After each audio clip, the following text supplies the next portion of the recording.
Hi there. So today I want to talk about the magic world of the animals and what we can learn from the animals and what I've learned and what I continuously experience when I do telepathy with animals and act as the voice of those animals towards their owners and close relationships. So what is telepathy? So telepathy is all about energy. So when I speak to an animal, I raise my energy level and so does the animal. And then we can connect and communicate. And animals let me know what they want to tell you through either sentences, words, feelings, or even physical impact on my body. So for instance, if the animal has an injury in the right leg, it will tell me about that. It will show me and I will feel the same pain and be able to let you know and let you understand exactly what it feels like for your animal. So often when I speak to animals, they always have a message for their owner. We have chosen our animals, but you should have no doubt the animals has chosen you as well.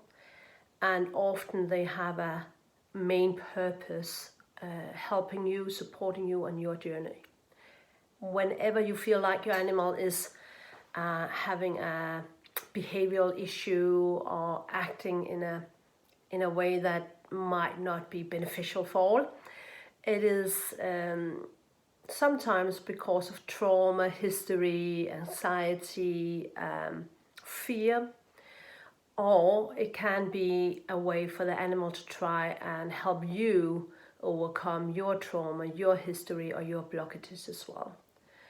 So the way I see the animals and the way I work with animals is first and foremost to understand their personality. Whenever I speak to an animal and act as their voice towards their owners, I always start with having a chat with animals about its personality. So I look at the animals from 4 different personality perspectives, and most of animals have multiple of those personalities within them, at least 2. Very rarely I see only 1. But each of these personalities have some characteristic, and they also have things that motivate them or demotivate them, or needs that specific personality would benefit from. So when you as an owner actually starts understanding what your animal is all about and the challenges they see and how they feel, it's easier for you to actually support your animal out of anxiety in training situations or non-beneficial behavior or whatever. So that's the starting point. Beyond the 4, you can say, core personalities, I'm also considering another 2 that is an outcome of history, and those can have a significant impact on the core personality of your animal, and they are often causing some behavioral issues as well. So identifying if it's impacted by history and trauma, and how we can actually find back to the core personality of your animal is really going to help you through the day and help you to improve your relationship, get a better understanding of your animal, but also improve in training situation, and all in all actually giving your animal a better everyday life as well. Beyond that, I start looking at the relationship with the nearest relation. So that could be you as an owner, it could be other dogs or horses or cats in the herd, or the rest of the family and the neighbor's dog, whatever can or have a impact on your animal as well.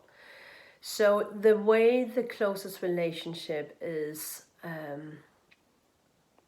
getting along with your animal is also impacting how your animal behaves and how it feels and what it needs. So understanding those relationships, mirroring them together with your animal's personality is quite crucial. So let me give you an example. One of the personalities is sensitive, and a sensitive is an animal who is in need of a clear leader. It needs clear frames on what's going to happen, when will it happen, what's going on. It needs to be told that you hold their back. It needs to be confident that nothing is going to happen to it, and it needs to understand, can benefit from what will happen tomorrow or later today and so forth, to be able to calm down. And let's talk about a sensitive dog, for instance. A sensitive dog could be barking, it could be afraid of other dogs, of guests, or even your husband or even your wife. So that kind of animal really needs a clear leader. But if you then, as the owner, is a little bit insecure or not sure if you do well with your dog, or is having difficulties in keeping your boundaries, setting your boundaries toward your surroundings, you can't help that dog. So your lack of security and boundaries and structures in your everyday life is actually causing an issue for your dog, because it then feels like no one holds its back. It feels unsure of what's going to happen. So by helping you to understand that personality from your dog, giving you some tools on how you can actually help your dog better, your dog is at the same time helping you start and getting your boundaries in place and standing up for yourself in a different way, because you need to do that to help your dog. So that's another thing I see over and over again. That's actually that our animal are here to help us on our journey. So we think that we are here traditionally to kind of save the animals, make sure they have a home and a house and get fed and, get cuddled and all that kind of things. But in reality, the animals is equally as much here to help us. So I've got quite a lot of animals here, dogs, cats, horses and so forth, but each of them have a special purpose that they need to teach me. And because I now can speak to them, but also understands their personality and their reactions and what they're trying to show, and that I accept that they are actually here and want to help me, that is really helping me on my journey as well, to get rid of my blockages and getting into a better place in my life in general. And that's one of the most beautiful things in a telepathy for me, when I get to communicate that to an owner. So what is your animal trying to tell you? What is it trying to teach you? And what does it feel it can do for you, as well as what does it get from you, and why are you meant to be together? So if you want to learn more about animal telepathy and how the animals are helping you and how you can help your animal, then just send me a text or a message, PB or anything, and we can set up a call. As I'm speaking and communicating with the animals through energy, I don't have to be face to face with your animal.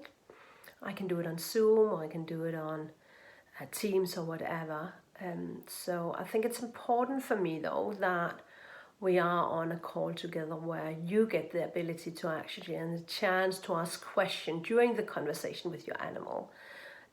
I can give you a written reference of a communication with your animal, but my experience is that as my communication often is about the relationship and how you and your animal can grow together, it is so important and good that you can ask questions during the conversation with your animal, and your animal can ask you a question as well, which is a bit easier when we are on a call together or face to face. But let me know, and I will be more than happy to share more about the magical world of animals you probably know a lot already and feel it already, and sometimes even feel like your animal is trying to talk to you.